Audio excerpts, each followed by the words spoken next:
জন্য জামাতের পাশে এসে দাঁড়ানো না, এর চাইতে দুর্ভাগ্যজনক আর কিছু হতে পারে না।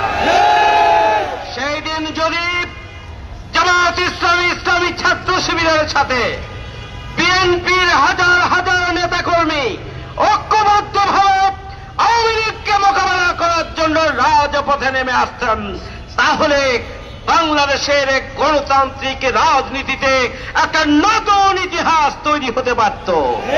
বাংলাদেশ হয়তো তার গতিপথ হারিয়ে ফেলে। আজকে বক্তব্য দেওয়ার সময় নেই, আমরা পরিষ্কারভাবে বলতে চাই 28 অক্টোবরের খুনি হবে।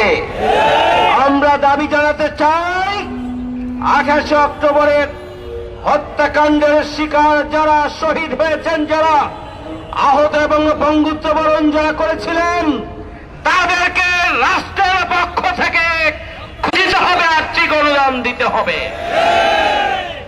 আসুন আগামী দিনে আমরা আমাদের শহীদের রক্তের বিনিময়ে আমরা বহু ত্যাগ এবং কোরবানির ধারাবাহিকতায় 24-এর গণঅভ্যুত্থানের মাধ্যমে যে নতুন বাংলাদেশ পেয়েছি, আগামী দিনে সেই নতুন বাংলাদেশকে একটি গণতান্ত্রিক বসবাসযোগ্য একটা ন্যায় এবং ইনসাফের বাংলাদেশে পরিণত করার জন্য, জামাত ইসলামীর হাতকে শক্তিশালী করার জন্য আগামী জাতীয় সংসদ নির্বাচনে আমরা এদেশের জনগণকে সাথে নিয়ে